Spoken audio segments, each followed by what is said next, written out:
अस्सलाम वालेकुम। मेरा नाम डॉक्टर जुनैद है। पाकिस्तान में बहुत सारी लड़कियां शादी के बाद साइलेंटली सफ़र करती हैं और इस चीज़ का उनको खुद अंदाज़ा नहीं होता कि उनके साथ हो क्या रहा है।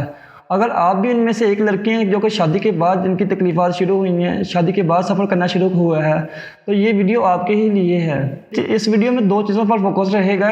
एक तो शादी के बाद क्यों तकलीफ़ात शुरू होती हैं और दूसरी इसके असरात क्या आते हैं। फिर इस चीज़ को आपने गौर से समझ लेना है क्योंकि बहुत सारी लड़कियां इससे गुजर रही हैं। तो शादी के बाद तकलीफ़ात का आगाज़ क्यों होता है, इसकी वजह है साइकोसिस। साइकोसिस क्या है? साइकोसिस एक ऐसा आर्ज़ा है जो नस्ल दर नस्ल चलता है। होता कैसे है ये साइकोसिस? साइकोसिस होने की दो टॉप रीजंस होती हैं।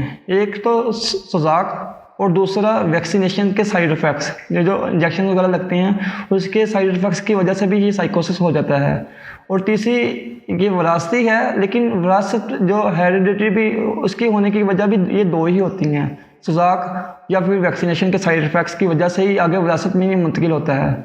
तो मेन दो वजूहात ही हैं, एक सजाक और दूसरी वैक्सीनेशन के साइड इफ़ेक्ट्स। जब ये असरात किसी लड़की में ख़ानदानी तौर पर मौजूद हो तो वो लड़की मुख्तलिफ तरह की तकलीफ़ात में घिरी रहती है।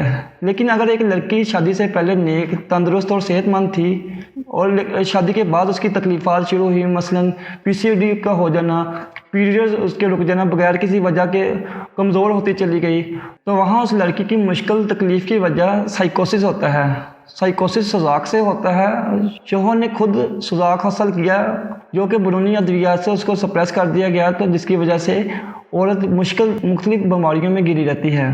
अच्छा, आपको ये पता चल गया कि औरत की ज़िंदगी मुश्किल क्यों होती है।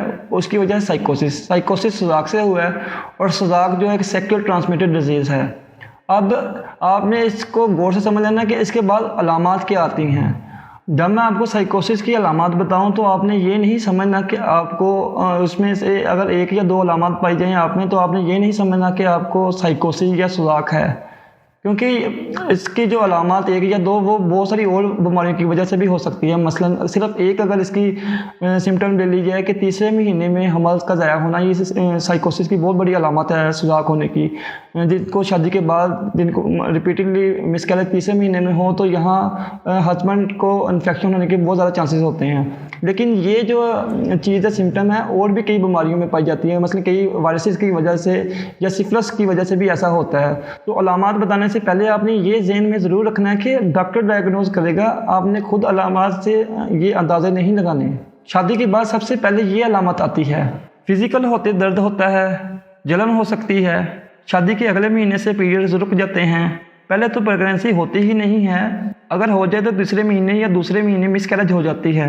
जब प्रेगनेंसी होती नहीं है या होने के बाद मिसकैरेज हो जाती है तो यहाँ से डॉक्टर के चक्कर लगना शुरू हो जाते हैं। प्रेगनेंसी हो जाए, ज़ाया ना हो, तो छठे सातवें महीने में बच्चे में किसी डिफेक्ट का पता चलता है या ग्रोथ रुक जाती है।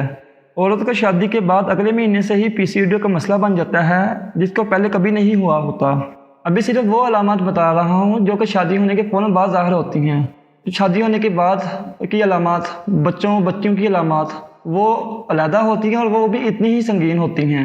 दो अलामत बहुत ज़्यादा अहम है जिसको हम एज अ कंफर्मेटरी सिम्टम्स लेते हैं। एक, शादी के अगले माह से ही पीरियड्स नहीं हुए बगैर किसी वजह के, और दूसरी कि दूसरे तीसरे महीने मिसकैरेज हो गई। इनको सबसे ज़्यादा मुश्किल तो प्रेगनेंसी में आती है, लेकिन प्रेगनेंसी हो जाए, डिलीवरी हो जाए, यहाँ से फिर ये मेनोपॉज तक तो बिल्कुल ठीक जाती हैं, सिवाय मोरों के मसले में इनके या जोनों के दर्द के, या जिस्म में वैसे दर्द रहना शुरू हो जाती हैं। मेनोपॉज में इनके जिस्म पे गिल्टी बन जाती है या यूट्रस में रसोली वगैरह बन जाती हैं। मेनोपॉज से गुजरती हैं तो इनके दांत ख़राब होना शुरू हो जाते हैं। ऐसी मासूम औरत शादी से पहले तो बिल्कुल ठीक ठाक सेहतमंद तंदुरुस्त होती है, लेकिन शादी के बाद उसकी ज़िंदगी में तकलीफ़ात आनी शुरू हो जाती हैं।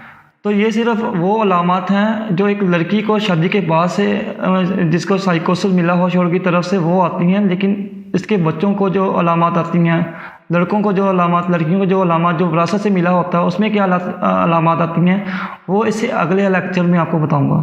ये सिर्फ आपको वो अलामत बताई हैं जो कि औरत को शादी के बाद इन्फेक्शन होने के बाद आती हैं। लेकिन अगर किसी को लड़के या लड़की को शादी विरासत से ये इन्फेक्शन मिला हो तो उसमें क्या अलामत आती हैं, इनके जो बच्चे होते हैं उनको क्या अलामत आती हैं, ये इससे अगले वाले लेक्चर में आपको मज़ीद डिटेल से बताऊँगा।